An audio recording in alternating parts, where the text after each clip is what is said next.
are these people? Um, She's got a thread on her Twitter if people want to go to it yeah, of like all of her articles, which we've read her stuff on the show. If you go back to uh we covered one of the of Nakba stuff of poisoning water. I think it's biological weapons and something like that. I forget what we titled that. yeah. So Go to our, go to our clips, you'll find it. yep. Or tag Vanessa Billy in our channel, you probably will pull it up. So, Yep. but yeah, Vanessa Billy did have this on her page. That's where you probably got the idea But that it's she wrote it, but she Hebh didn't. Jamal. Yes, she is a Palestinian who writer and journalist who based in New York. She now lives in Germany. Yeah.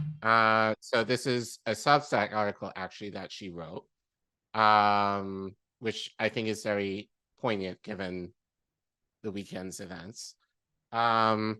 So she wrote, despite what you think, Palestinians are not celebrating death, a response. So obviously this is her way of viewing what people are celebrating, the idea, of Hamas, killing Israelis and torturing them or whatever you want to call it that we've been hearing in the media.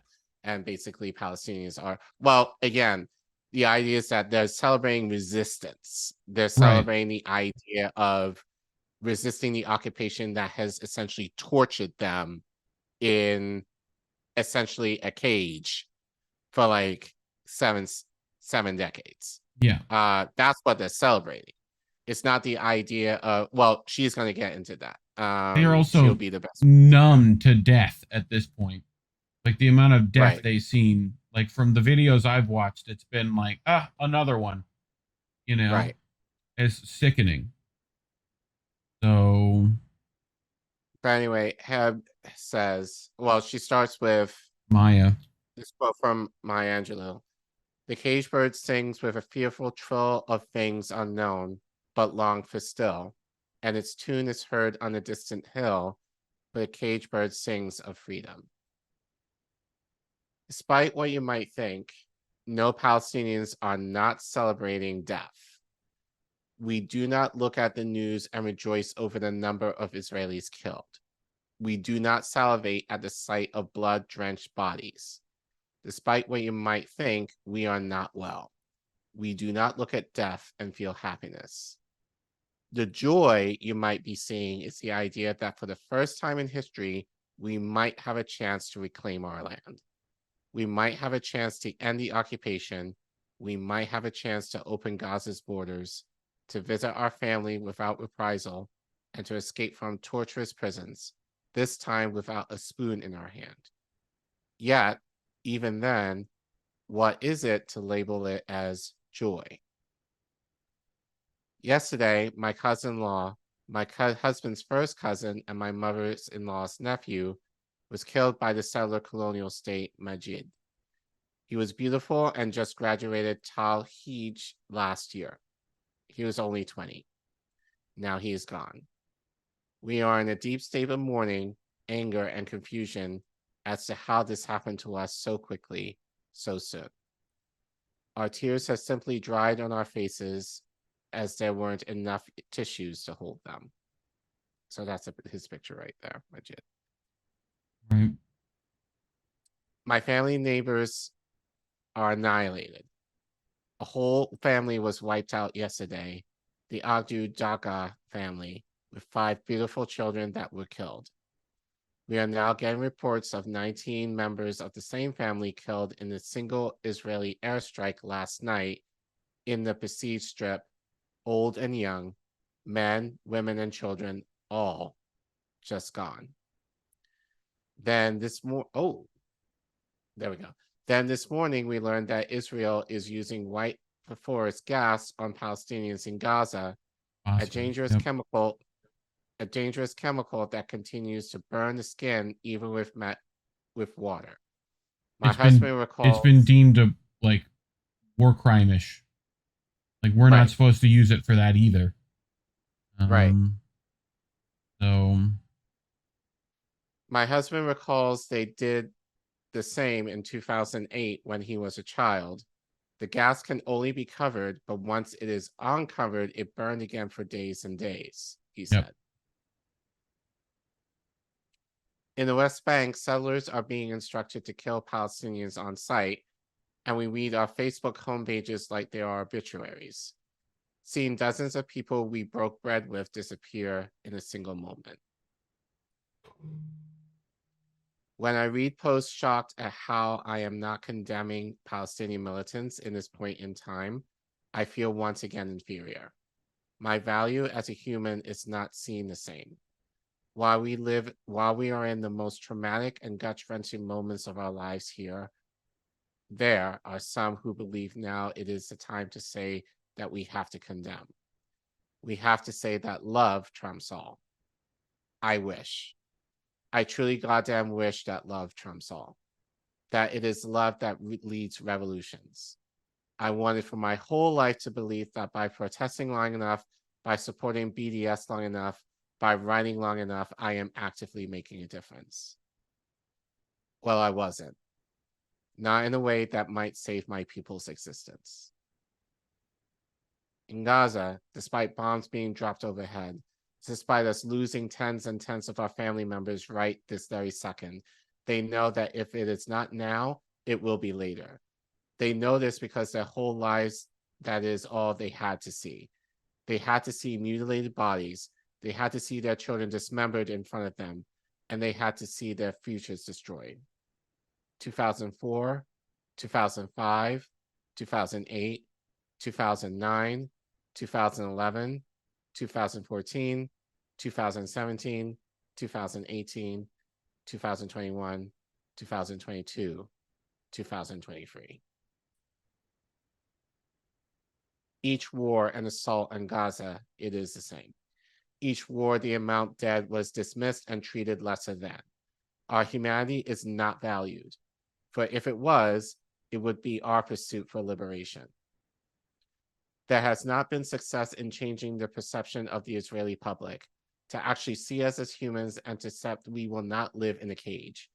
Whether Israelis have an election, we brace ourselves because we know the only way you get polling numbers is by bombing or raiding or arresting us senseless. Usually when they bang the war drums, public support comes running. I am unsure how the colonized mind will decolonize itself to give us our freedom. It has not happened, and I don't think it ever will. We demand and yell on the streets everywhere in the world, Gaza, Gaza, don't you cry. We will never let you die. We march in front of Zionist embassies and write to politicians, and we demand them to stop sending aid. We make vigils and hand out posters for them to be ripped up in bins. While our family dies, we have to watch the apathy of Westerners who will never join our struggle for liberation, who will never see us as human, who will never allow us to breathe. People like Maxwell Frost, who join these Right. people, break bread with them, tell them their struggle is legitimate, and then disappear and ignore, and then say it's unprovoked. Like, anyway. I have anti-Zionist Jewish friends who are rightfully scared. Yep, as do who we. are conflicted, who are conflicted and hate that this has happened. I understand because for a majority of your life, this fear was only an abstract concept. The damage that has transpired was only described theoretically in the past, and you worked tirelessly to try and change it. However, at the end of the day, you can maybe turn your minds off, go to a cafe, or enjoy a glass of wine because it wasn't your pain. We couldn't. We never could. After we worked together, at the end of the day, us Palestinians went back to mourning. Our pain never ended after the protest or the vigil. We had to deconstruct our pain to therapists we couldn't afford and try to move on from the death, from the tragedies, from the violence because we couldn't do anything else. At some point, this became too much. I pray for the day to walk through Jerusalem, or to fill Yafa's waters, or to sit at Acre's ports with people of all faiths who see me as human. I hope for open borders and the destruction of walls, and for the ability to walk side by side with you all, for it is not us who has never seen your humanity. I do not rejoice over death. I rejoice over the possibility to live. We are simply tired and hurt and grieving, and I cannot condemn the militants if I believe even for a second that there might be a possibility for all of this finally coming to an end. Well, I do want to bring this Lafredo thing, because it's short, and I think speaks to this. Right, this is what they see on the other side of those protests. You know, this is the kind of person that yells back at them. Fuck Palestine! Palestine to my dick! What do you think the response should be from Netanyahu and the military to Gaza? Kill all Palestinians! All of them! Not one left from the river to the sea. Palestine will be deceased! And Israel need to do like this. You see? Now Gaza. Like this. Gaza need to do like this. Or like this, but all this Jewish. Two options. What do you think the response should be to Gaza? We gotta wipe them off the fucking map. I'm talking about every fucking flatten them like a parking lot. Yeah, wait. Flatten them out once and There's for all. nothing else you can do. They proved to us that there's nothing else you can do. We tried, and We tried everything. It doesn't work. We have to wipe them flat off the fucking map, like a fucking parking lot. I'm not stopping till all Arabs are wiped out. I think now it's the time that we need to erase Gaza. There is people inside, our people inside, that kidnap, and now we need to kill all of them and free Israel. All of their belief is killing Jewish and killing and murder our people. flatten it, flatten Gaza.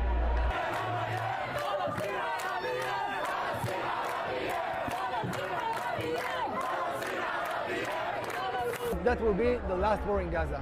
This will be. Yes, it should be.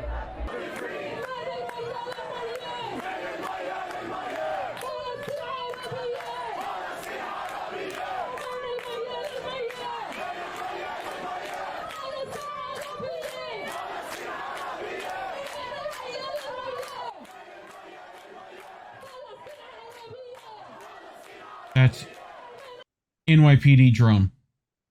Guarantee you. Which we'll get to that in our next story. But thoughts? Like, where have we heard that kind of talk before? I mean,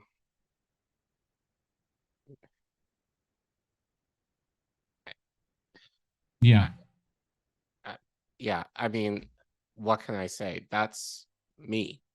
Yep. That's been my parents, actually, and not kidding, coming to the UK and being called monkeys, Mhm. blackies, Yeah. like this is in so Windrush. Yep. like, like my grandmother on my dad's side was born, like, slavery was abolished in Barbados, but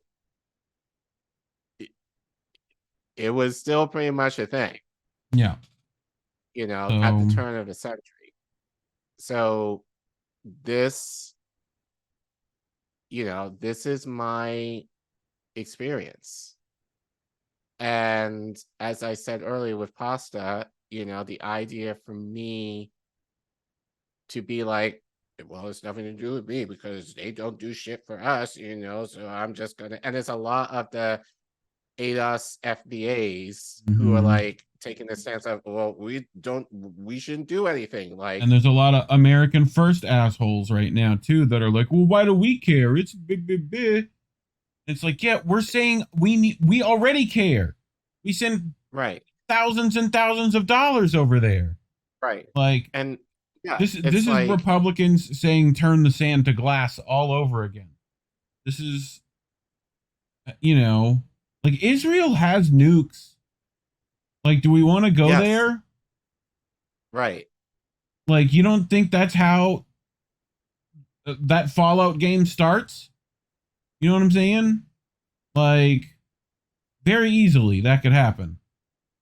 Right. You know? So Netanyahu's got a red basically, button and is more than crazy enough. with So- your money. Right. With your money. Yeah. Your money is potentially sending us to World War III. Do you Yeah. want that on your conscience? You know, think of it in that way.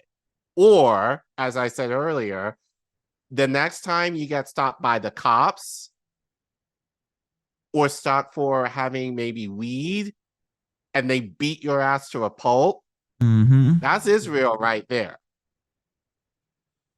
And you think that that doesn't have to do anything with you here.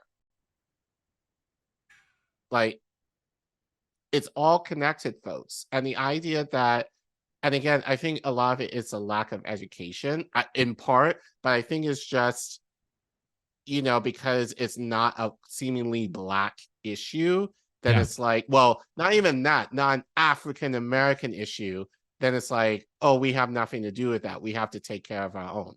You can take care of your own and be in solidarity with others and other oppressed groups, especially the ones who have shown solidarity to us in the past. I don't know about you, but I'm can real happen tired. at the same time. I'm real tired of the people who only deal with something until it affects them directly. Like, can we stop with that nonsense? Like, you know, there's no stop looking for the good in all these assholes. There is none. Like, benefit of the doubt is not a thing anymore. No, and you know what bothers me, because I mentioned this to you and I said this on Twitter, the idea that churches are low-key okay with the idea of committing genocide to a people group is insane to me. Well, have the Palestinians tried swarms of locusts and raining frogs? I feel like that might be effective. You know, maybe a plague. I don't know, any more any more of these we can, you know, I mean, but it paint those doors red. Yeah. You know? Yeah, but you know, I think it's hard. It's, you know, I think, you know, with Hebh's story, that's mine. Like, it parallels to the experience, not directly me, because you know, but like definitely my parents. I mean, they are calling these people subhuman. And it's also this fact that they're inherently violent. Where have we heard that before? Like, it's just in their genetics, they're violent. Or maybe it's the environment. Maybe it's like, are we really doing these conversations again? Like, it's just, I just wish that it just makes me wish that people were more aware, and just over the weekend, just getting into Twitter fights with people of the idea of like, guys, like, this is not what you think or believe this is. This is not a one-sided thing of just like this militant terrorist group allegedly is coming in to essentially wipe out Israel. When Israel, like, think of it. Does Palestine have any representation in their government? No. Do they have, as what we saw earlier, do they have any representation even in the Gaza Strip or the Golan Heights or in the West Bank? No. Israel has authority over all of that. Yeah. And people are not making that connection, is that This is the fault of the Israeli government via the West Mm-hmm. in terms of the money and the political and religious capital. Let's call Right. that out too. Similar to how we supported Muslim Wahhabism for our own nefarious means of fighting Russia, we are now funding fundamentalist like Judaism, like so that we can have. Joe Biden said if Israel didn't exist, we would have to invent an Israel, right? Right. Like we need that in that region. Essentially, right. I mean, if that goes down, which look, BRICS, Kadyrov is sending stuff. Like he might not be the only one. Cuba sent stuff last time. That might be part of this. How many South American countries might do that? They're pretty, they understand a colonial British power, giving away their government. Like they get it. So Ireland might, car bombs might show up. You don't know. Like, they've been on this for a minute. Sinead O'Connor's been singing about it for decades. Rest in peace. Right. Right. Like even Bono got this right once. Like, anyway, I think it's important to pay attention to, but yeah, it sucks.